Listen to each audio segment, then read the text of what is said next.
Vamos a charlar con el profesor adjunto Santiago Mirazo, del Departamento de Bacteriología y Virología del Instituto de Higiene. ¿Cómo le va, profesor? Gracias, buenas tardes, gracias por atendernos.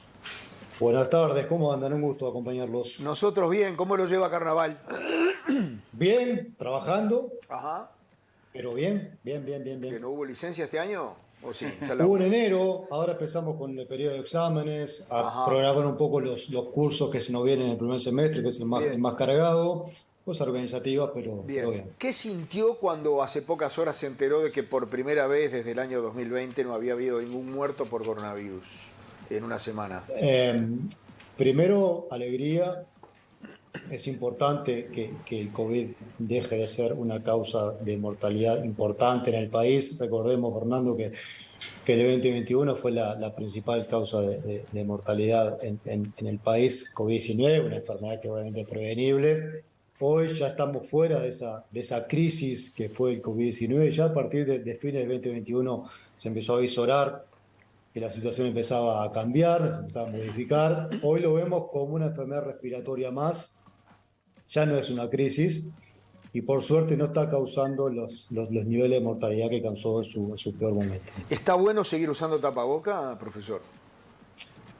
Bueno, depende del contexto. Yo creo que con COVID, así como con otras enfermedades respiratorias e infecciosas, vamos hacia épocas de COVID, hacia etapas de COVID, que obviamente no es durante todo el año, todavía no está claro la estacionalidad del virus, si es más estival, si es más de invierno, primavera, pero sí claramente tenemos épocas de COVID en el cual se hace necesario el refuerzo de uso de tapaboca, en lo que es instituciones hospitalarias, claramente tiene que seguir siendo obligatorio porque en esos lugares es donde encontramos la mayor proporción de personas que son las que pagan el costo de estos rebrotes de COVID, que son las personas añosas o con comorbilidades severas. Entonces, en ese escenario, en instituciones hospitalarias, yo creo que es necesario el uso de tapaboca.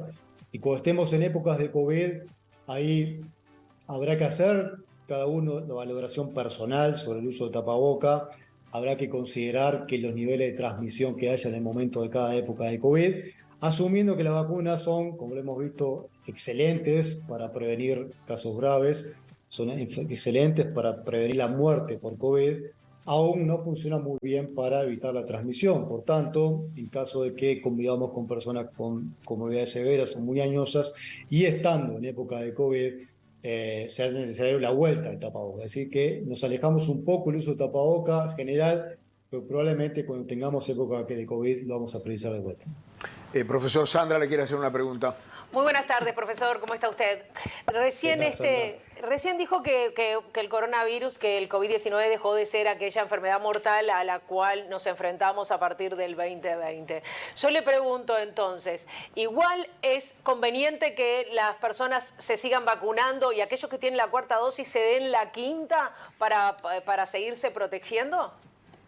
Bueno, el coronavirus o el COVID ha dejado de ser una crisis por dos razones que son, digamos, complementarias. Por un lado, un virus que ha evolucionado hacia una menor gravedad, cosa que no era necesariamente esperable que esto ocurriera, pero así fue. Las cepas de Omicron son menos virulentas que las cepas originales. Y la vacunación.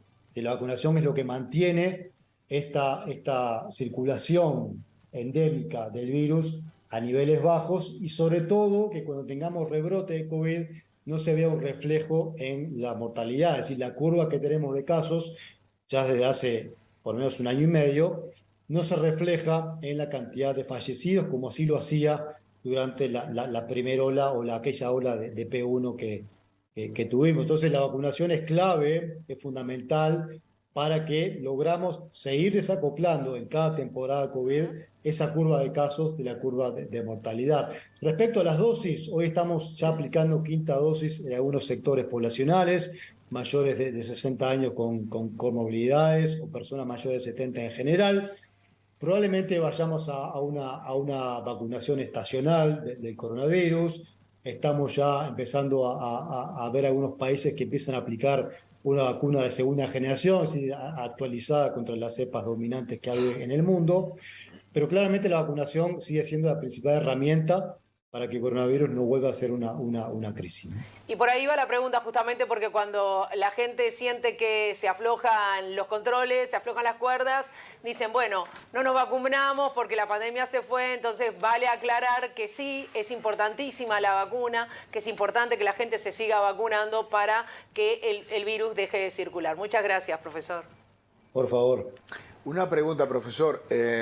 Hay enfermedades que vienen, se instalan, matan y después se van. ¿Es este el caso o nos va a acompañar por los siglos de los siglos? No, este es un virus que ya como en los primeros días de la pandemia ya intuíamos que iba a quedarse. Es un virus que es imposible de erradicar por cuestiones virológicas propiamente, sumado también a las vacunas. Y tenemos vacunas, como comentamos hace un rato, que son muy buenas para prevenir los casos graves, pero no son muy buenas para evitar la transmisión. Entonces, mientras sigamos teniendo transmisión viral, vamos a tener circulación viral durante todo el año. Es un virus que quedó, es un virus que ya tiene en Uruguay circulación endémica, todo el año hay casos. No tenemos claro cuál es el nivel basal de casos y el número de casos promedio que tenemos durante el año, pero sí es un virus que llegó para quedarse, ¿sí? Entonces, la forma de evitar que se convierta en una crisis cada estación es justamente teniendo actualizados los boosters y usando tapabocas cuando sea necesario, si cuando tengamos temporada de COVID, como así tenemos temporada de influenza, o temporada de virus respiratorio sincicial en los niños, tendremos temporada de COVID y tendremos que ajustar las medidas de prevención llegado el caso. Pero es un virus que no vamos a erradicar nunca. Bien, ya que lo tenemos acá, esto como cuando uno va al médico y ya aprovecha y le consulta hasta por el dolor del talón. ¿Qué pasa con la chikungunya, el dengue, la vaca loca, todo esto que nos está como que, claro, la gripe aviar, escuché por ahí el otro día, ¿en qué estantería la ponemos? Bueno, son cosas distintas, ¿no? Claro. Lo que es gripe aviar hoy, particularmente es un problema que está focalizado en lo que es aves silvestres. Particularmente en Uruguay todavía no hay reportes de aves domésticas infectadas con la gripe aviar. Es una gripe aviar que ya conocemos de hace por lo menos una treintena de años. Este rebrote de gripe aviar es un poco más severo en aves silvestres, todavía no está muy claro por qué.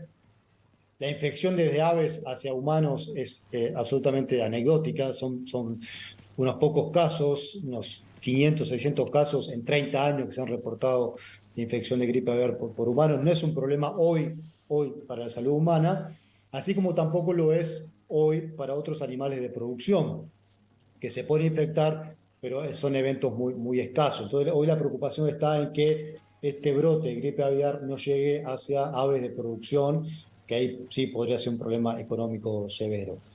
Otro tipo de virus como chikungunya, como dengue, en Uruguay hasta ahora mayormente son casos importados, y lo que hay que hacer cuando llegan esos casos importados es prevenir la transmisión local o transmisión autóctona del virus a través de la eliminación del vector, a través de la eliminación del mosquito, eliminar los cacharros con agua, ese tipo de medidas que ya conocemos de memoria, justamente para evitar que los casos importados no generen un brote de dengue o un brote de chikungunya en Uruguay. Pero hoy son enfermedades que son más bien importadas y no tenemos transmisión comunitaria de esos virus.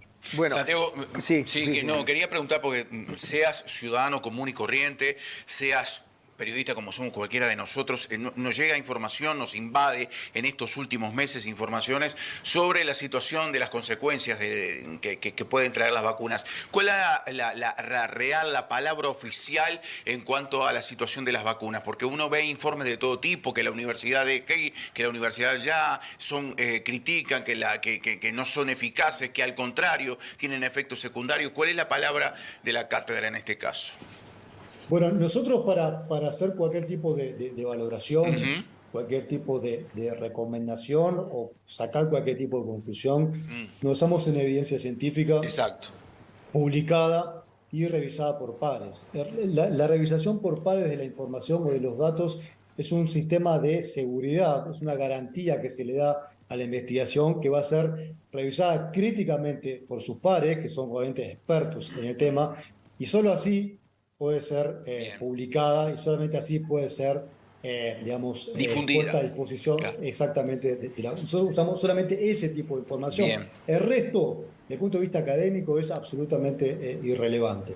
Entonces, dicho esto, hoy lo que hay es que claramente es una vacuna que, como todas, tiene efectos secundarios, muchos efectos secundarios. La gran mayoría de los efectos secundarios son leves o moderados y en ningún caso implica un riesgo de vida, salvo casos puntuales, como ha visto en algunas poblaciones adolescentes, en el cual la vacunación puede generar alguna manifestación que necesite ser tratada, como por ejemplo miocarditis. Pero en general es una vacuna que tiene un excelente perfil de seguridad, y hablo de todas las vacunas, no solamente la de Pfizer, sino que también la de CoronaVac y Moderna, son todas vacunas que tienen un excelente nivel de seguridad y una altísima efectividad para prevenir casos graves. Esa es la única realidad sustentada por evidencia. Después, si hay otro tipo de conclusiones basadas en otro tipo de datos, yo realmente la desconozco. Para terminar, profesor, ¿en qué está la cátedra ahora actualmente de bacteriología y de virología? ¿Solamente docencia o se está investigando algo preciso? No, bueno, el corazón de la Universidad de la República tiene tres patas. Uno es la docencia, que claramente es un componente extremadamente fuerte en cuanto a carga docente. Una pata de investigación, que justamente tenemos diversas líneas de investigación enfocadas en resistencia antimicrobiana, en virus zoonóticos, en esos virus, todo lo que hemos hablado hasta ahora son virus zoonóticos, una línea muy importante de trabajo. Y después extensión, es cómo se trabaja con el medio, justamente para, por un lado, divulgar lo que hace la Universidad de la República y por otro lado, enfocarse en intentar resolver algunos problemas puntuales que la sociedad pueda tener y que la OELAR puede colaborar, como ha hecho durante desde su creación hasta nuestros días, ¿no? Muy bien. Gracias, profesor. Un abrazo grande y mucha suerte. Ha sido un gusto. Que anden bien. Que pases bien.